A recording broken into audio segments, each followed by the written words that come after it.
Hi, this is D.A.Damson, and today we are going to do another Monet. And like all of Monet's paintings, we're going to use tons of brush strokes, gazillions of brush strokes. I'm using gel, and if you see how I'm loading my brush is almost overloaded with paint, and I'm seriously wiping it on the canvas and just letting it sit on top. In big chunks. So the most important thing to remember is tons of brush strokes. The elements are trees on both sides and a cityscape on the far side and the middle. And then there is a tiny little, almost like an island with a tree on top, or a peninsula. I'm not sure what it is, but it is on the right side, kind of middle.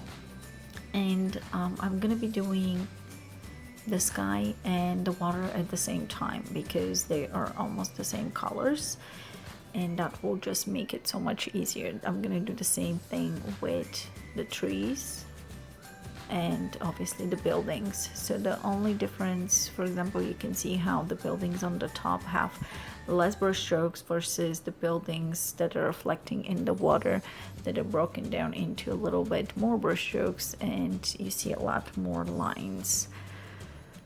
So the colors that I'm using, the list is very long because all the colors, even the simplest orange color, everything is mixed with some other color. So if I'm using orange, I'm mixing yellows and reds and orange together and playing with those colors.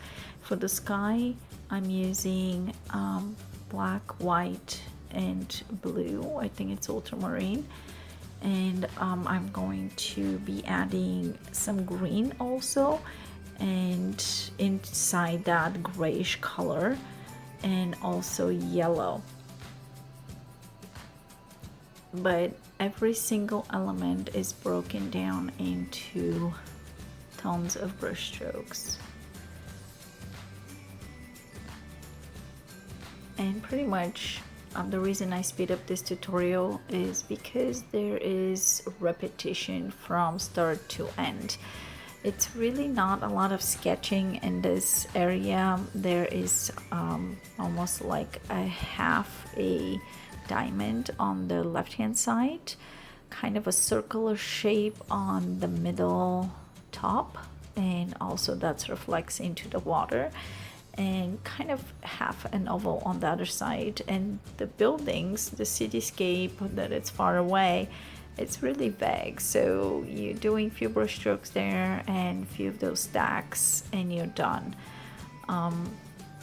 So yeah, when you're mixing your colors, don't overmix them, leave all colors present. And what I mean by that is, if you look at the palette, you can see the white, you can see the orange, you can see the red in it. So when I start applying those colors to the canvas, and I am wiping my brush, literally, all those colors will be left behind, and you're gonna see the different colors. So it makes it really easy to fill in the space with a lot of different color brush strokes that are mixing very well together on the canvas, but not overmix, so they're not creating just one color. They are making a variation of the color.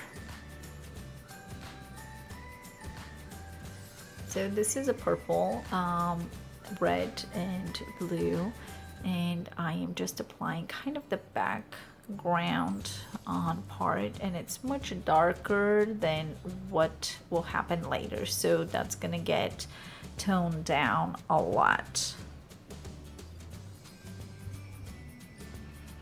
And again, the most important thing is the brush strokes, and those little specks that I just added there, these are going to be boats. So on the end of the video, you're going to see how everything's gonna come together, because the few little elements that we're gonna add on the end will make everything come together and start looking like what it's supposed to be. Until then, we're really filling in the surface with a lot of brush strokes. And of course, we're making sure the things that are outside of the water, so now reflections are a little bit more muted than things in the air.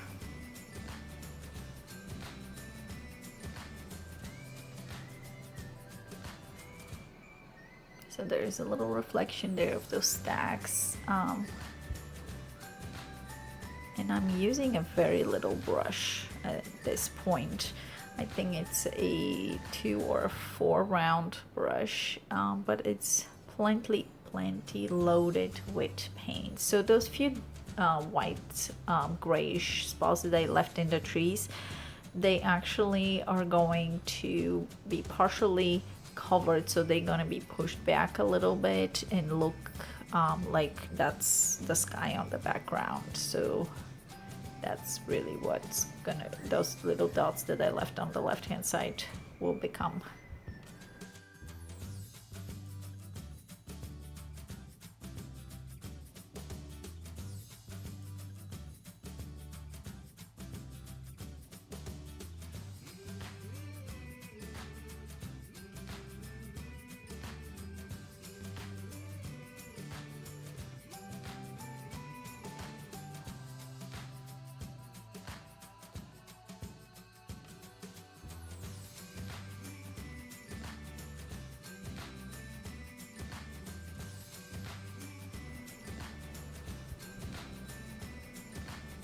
This tree is a little bit closer, so I'm applying the lighter color first, and of course I'm adding that to the back tree, which is farther away. And the weather is cloudy, so the yellow part in the center, like a yellowish hue, represents the sunset. And now adding this dark area right at the place where water is meeting land will separate it and will make it more obvious that we have water and we have land. And the same for the tree on the left hand side, and this almost the same thing's gonna happen on the right hand side. So we're gonna have that separation with shadow. And you see those white dots on the tree, how some of them disappeared and they got pushed back because partially those spots got covered with paint. So makes it much easier to kind of look like they're behind. And just adding scoops of paint. It's not even brush strokes at this point. You could have done this painting with a palette knife, and I'm not sure if this was, I don't think it was painted with a palette knife, but I could be wrong.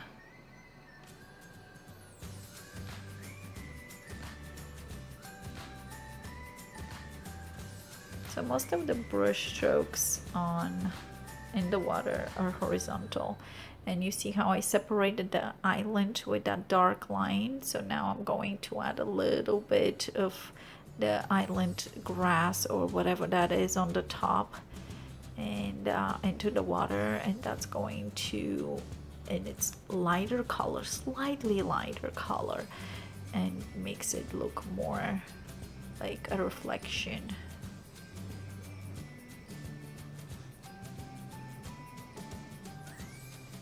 And it is tiny little specks of color just to break in any place that has a bigger brush stroke.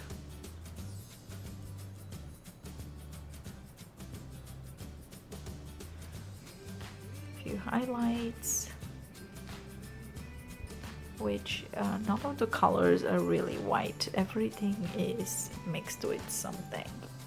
And I'm gonna add a little bit more green, and you see, even pulling the green out of the tub, I got a little bit of orange, which is already mixed with who knows what, and just to add a little more interest, because the paint coming out of the tubes, it's too predictable, I guess, but when you add a little bit of a color that plays well together with your colors, will make it more interesting. So just adding a little bit of purple here and there, kind of representing shadows. And the same inside the trees, branches,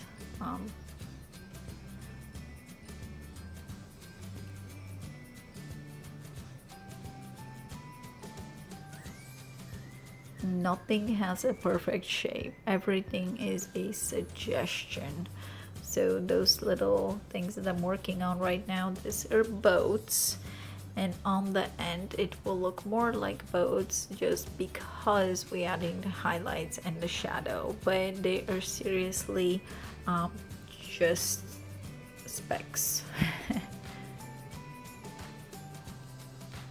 And we can add another boat here, and you see what I'm doing. It's almost like a few brush strokes left and right, a little bit darker on the one side, lighter on the other side. And I'm gonna add another boat here, which looks right now like a little smiley. And then we're gonna add one shadow on the back, and then definitely we need to add the reflection in the water, which is a little muted comparing the element on top.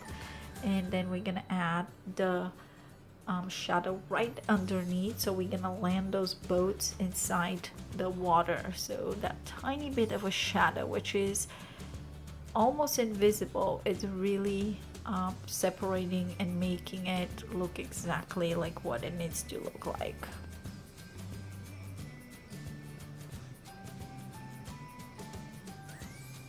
I think with this painting I have done more mixing of colors than painting actually.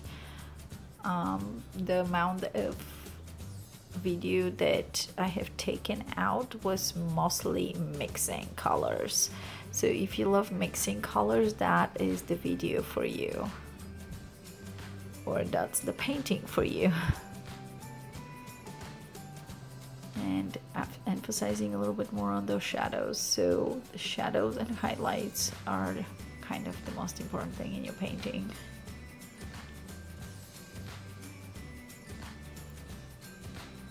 So I'm moving the brush strokes from left to right, and few of the brush strokes are vertical in the water, but most of them are horizontal.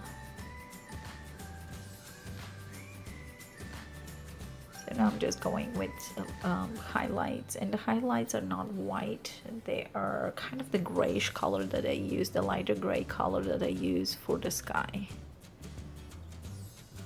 But you see already those things, little specks on the back, they look like boats. And the city, which is really few lines horizontal and few lines vertical, they look like buildings. So our mind kind of makes a lot of the information on the picture. But again, the most important thing was tiny brush strokes and just filling the appropriate color in the right places, and that's it. And let's fix this little spot that I did in the beginning. And now the water looks great.